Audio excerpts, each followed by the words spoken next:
Welcome back, class 10, your civics class. Today we will start with chapter 2, the Union Executive, the President and the Vice President. Now, the President of India. Our Constitution creates an office of the President. Now, who is the President? The President is the head of the executive. He is also the head of state and the first citizen of India. However, the form of government is not presidential, although the President of India is a very important person. He is the first citizen, he is the head of the executive. But there's a catch. However, our system of government is not presidential system of government. So the makers of our constitution established parliamentary system of government. Therefore, the president is to act according to the advice of the council of ministers with the prime minister at the head. So it is more often ornamental post. Qualifications for election as president. No person is eligible for election as president unless he is number one, the citizen of India. Number two, he has completed the age of 35 and is qualified to become a member of the Lok Sabha. First and foremost is that he has to be citizen of India. Second, he has to be 35 years or more. And third, he is eligible to be the member of the Lok Sabha. A candidate for a presidential election should not hold an office of profit under the government of India. He should not be working in any government organization or any government office or the government of any state. Where he will not be working under or holding any office of the Indian government or the state government. However, a person is not deemed to hold an office of profit in case of president or vice president or governor or minister either of the union or of any state.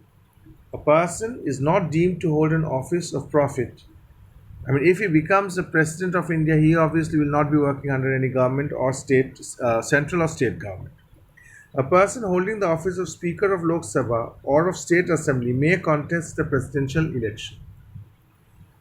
So a person who is the Speaker of the Lok Sabha or of State Assembly can contest for the presidential election. An MP may also contest the presidential election. If elected, that person shall be deemed to have vacated his office in that house on the day he enters upon the office as president. So what does it mean? Any person who is holding a government post or any person who is an MP or who is a speaker of the Lok Sabha or the speaker of the state assembly, they are holding a government post. If they can contest for the post of the president. If that person becomes the president, it is understood that that person has vacated or left his office the day he enters the office of the president.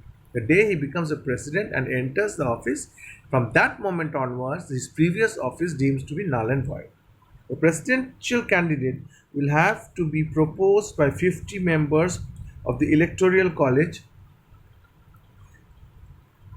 that is of MPs and MLAs, and seconded by 50 members. So this is it. He has to be proposed by 50 members of the electoral college and seconded by other 50 members. Now, what is his term of office? The president holds office for a term of 5 years and is eligible for re-election. He may, by writing to the vice president, resign from the office. So maximum he will hold an office for 5 years. He can resign from the post of the president by writing a letter to the vice president. The resignation has to be communicated to the vice president to the speaker of the Lok Sabha. So the resignation is to be communicated by the vice president to the speaker of the Lok Sabha. So the vice president, the letter will go to the Lok Sabha speaker.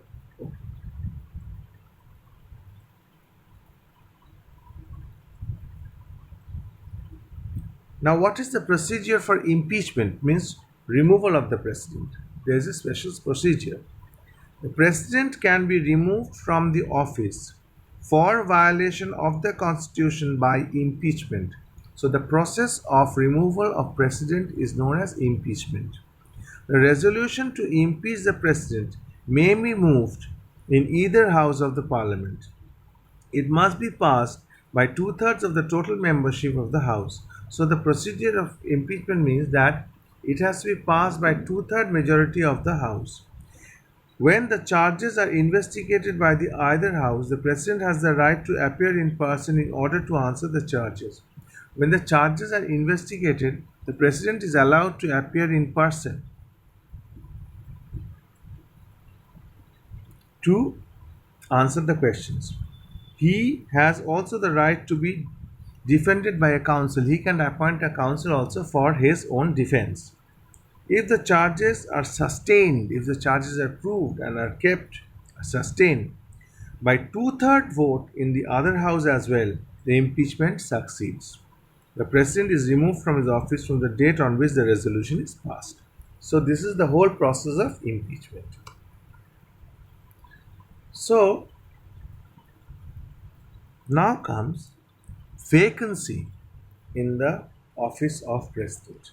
The presidential office may fall vacant because of number one, expiration of the term of the president has expired.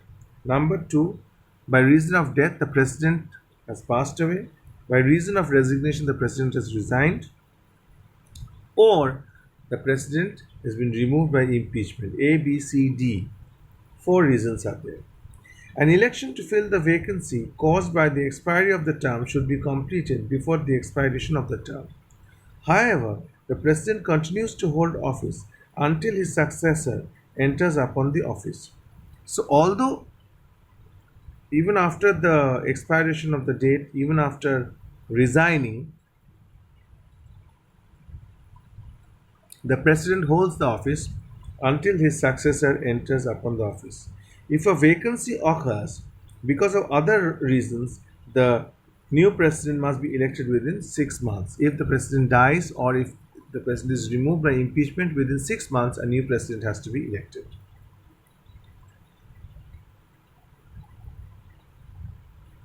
Emoluments. Emoluments, the president is entitled to use of a furnished residence without paying a rent. That means the Rashtrapati Bhavan.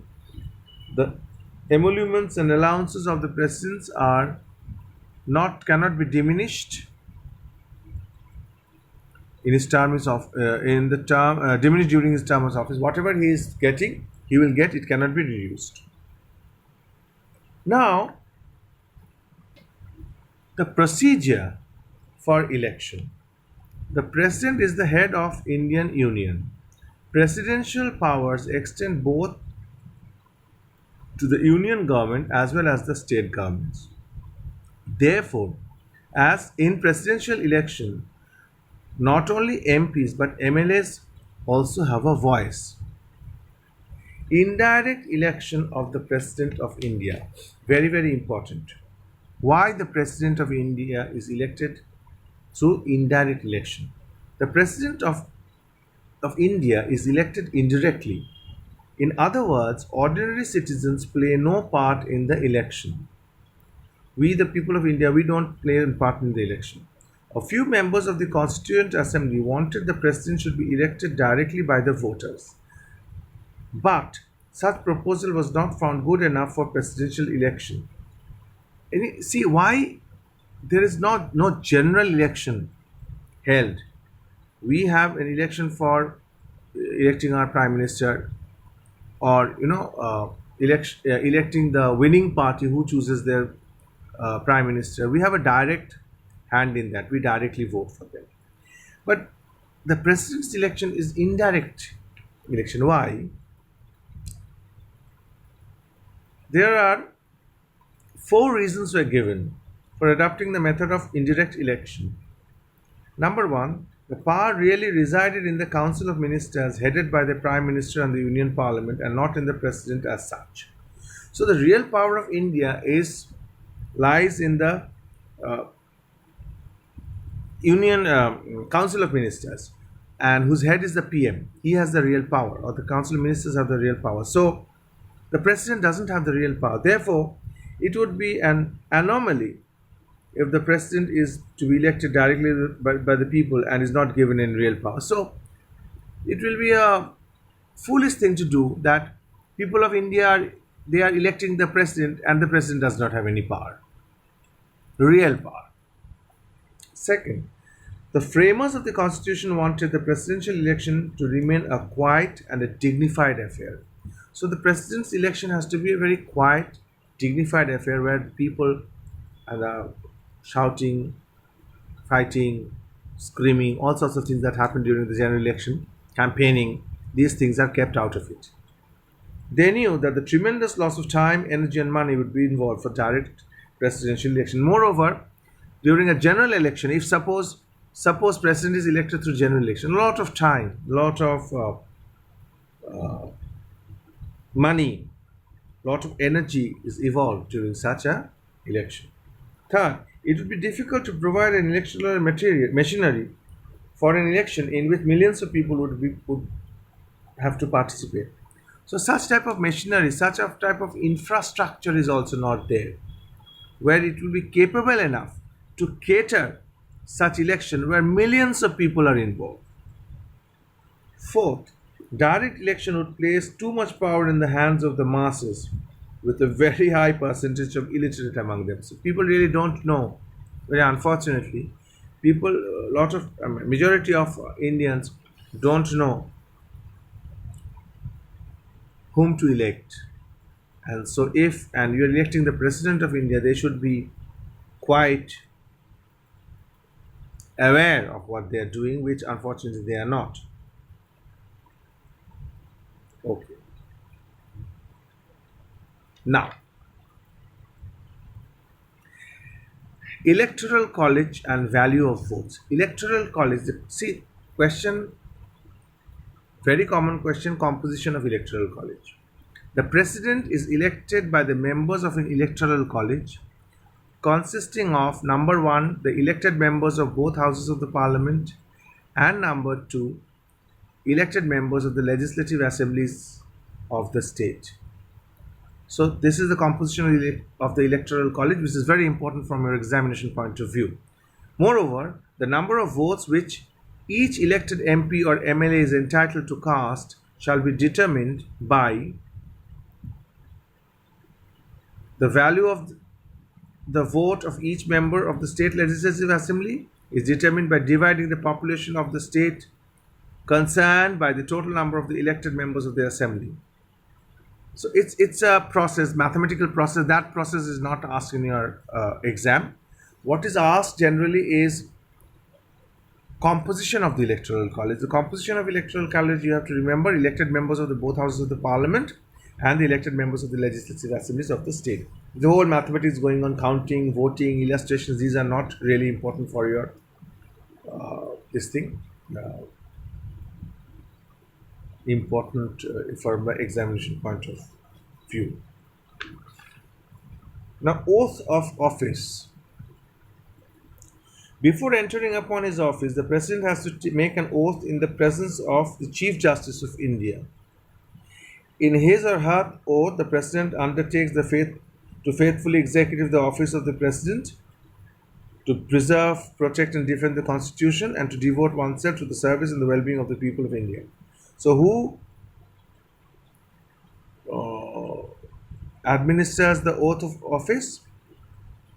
The Chief Justice of India. Remember it. If question is asked, who administers the oath of office of the president? In majority cases, the president administers the oath of office. But while the person is being elected and when he is entering the office of the president, the oath is administered by the Chief Justice of India.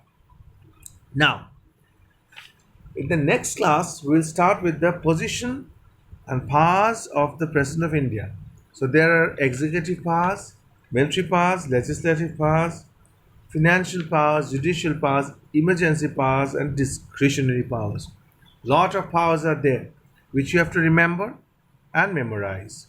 So in today's class, we have started chapter 2, The President of India, we have understood his position, that is an ornamental post. Qualification we have understood. Term of office we have understood. Procedure of impeachment we have understood. Vacancy, his salary, procedure of election which is indirect, electoral college composition, and oath of office. So that is all for today. Please go through the portion which I have taught. Thank you.